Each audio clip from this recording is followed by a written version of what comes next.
Bharatpur Lok Sabha seat से Bharatiya Janata party के प्रत्याशी रामस्वरूप कोली ने अपना नामांकन पत्र दाखिल किया। जिला निर्वाचन अधिकारी डॉक्टर अमित यादव के समक्ष उन्होंने नामांकन पत्र भरा।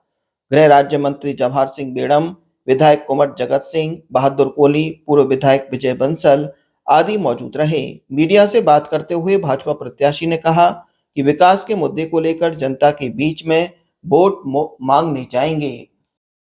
आज भरतपुर लोकसभा का मैंने नामांकन भरा है और जनता जनार्दन को मैं जनता जनार्दन का आशीर्वाद पूरा मिल रहा है और मैं जहाँ क्षेत्र में गया हूँ मुझे पूरा आशीर्वाद मिला है और जनता का इतना प्यार मिल रहा है कि हमारी जीत पक्की है और नरेंद्र मोदी की झोली में हम अपनी सीट को डालेंगे। भरतपुर लोकसभा का नामांकन हुआ है और नामांकन के साथ साथ जीत भी सुनिश्चित भरतपुर लोकसभा की हो गई है।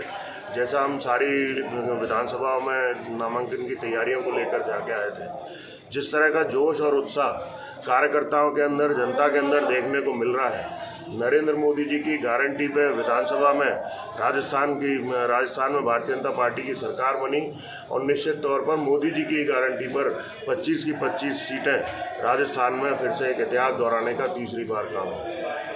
अगर हम जाट समाज की बात करें तो जाट समाज पूरी तरह भारतीय जनता पार्टी के साथ है, नरेंद्र मोदी जी के साथ है।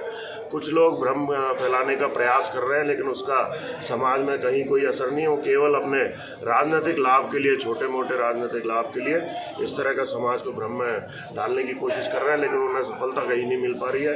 समाज ने कल भी जगह जगह पर भारतीय जनता पार्टी को समर्थन दिया है, रामस्वरूप जी को, नरेंद्र मोदी जी पर विश्वास है। देखिए, हमारी भारतीय जनता पार्टी तो हमें तो बहुत उत्साहवर्धन है और उसके अलावा हमें पूरा विश्वास है अपनी जनता पे, अपने कार्यकर्ताओं पे। सातों जातियों से 3600 कौमों से, बिरादरियों से हमें समर्थन मिल रहा है और ये वोट आज इस चुनाव में ना केवल भारतीय जनता पार्टी को वोट मिल रही है, ना केवल भाई रामस्वरूप कोली जी को वोट मिल रही है, इनकी तो जीत निश्चित है ही, पर ये वोट मिल रही है हमारे पूछे प्रधानमंत्री जी नरेंद्र मोदी जी को। और ये सीट लाखों की संख्या से जीत जो होगी वो हमारी जीत जाएगी और हमारी सीट जाएगी और बहादुर कोली जाएंगे सीधे हमारे नरेंद्र मोदी जी और पार्लियामेंट में उनके झोली।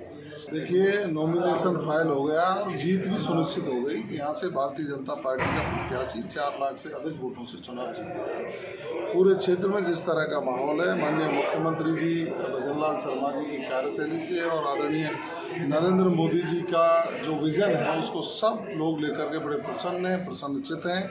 और जिस तरह से राजस्थान की सरकार ने इस 4 महीने में लोक कल्याण के काम किए हैं, माननीय मोदी जी की जो 10 साल का कार्यकाल है उससे भारत का गौरव बढ़ाने का काम, आम जन को राष्ट्र की मुख्य धारा से जोड़ने का काम, प्रत्येक व्यक्ति को लाभान्वित कर उनकी आर्थिक स्थिति मजबूत करने का काम जो चल रहा है। और प्रदेश के मुख्यमंत्री जी ने ERCP से लेकर 450 रुपये में गैस सिलेंडर और अन्य योजनाओं को, चाहे SIT का गठन हो, चाहे और चीज़ें हों, कानून व्यवस्था सुदृढ़ की है, अपराधियों में भय व्याप्त हुआ है, आम जन में विश्वास पैदा हुआ है और राजस्थान की सरकार आम जन के प्रति जवाबदेह होकर के जिस तरह से काम कर रही है, पूरे प्रदेश में बहुत बेहतर माहौल है। 25 के 25 सीट भारतीय जनता पार्टी के खाते में जाएंगे, जिसमें सर्वाधिक मतों से जीत करके भरतपुर की सीट भी भारतीय जनता पार्टी के खाते में जाएगी। ऐसा कौन सी बड़े नेताओं की मीटिंग अब आगे देखने को मिलेगी? अब देखिए, कार्यक्रम भेजा है, जिन जिन नेताओं की मीटिंग आएगी, अब सब लोग आम जनता के बीच में आकर के माननीय मोदी जी को तीसरी बार प्रधानमंत्री बनाने का आह्वान करें। एक सवाल अलग पॉलिटिकल,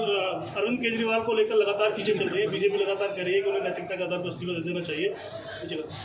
देना चाहिए, लेकिन उन्होंने लगातार वो जेल से ही चीज़ों को ऑपरेट कर रहे हैं। कई तरह के ऑफेंडर्स चार्जेस भी बीजेपी लगा रही है। देखिए, बीजेपी ही नहीं, ये नैतिकता है। जब भी कोई व्यक्ति किसी अपराध में जेल में गया है तो उसने अपने पद से इस्तीफा दिया है।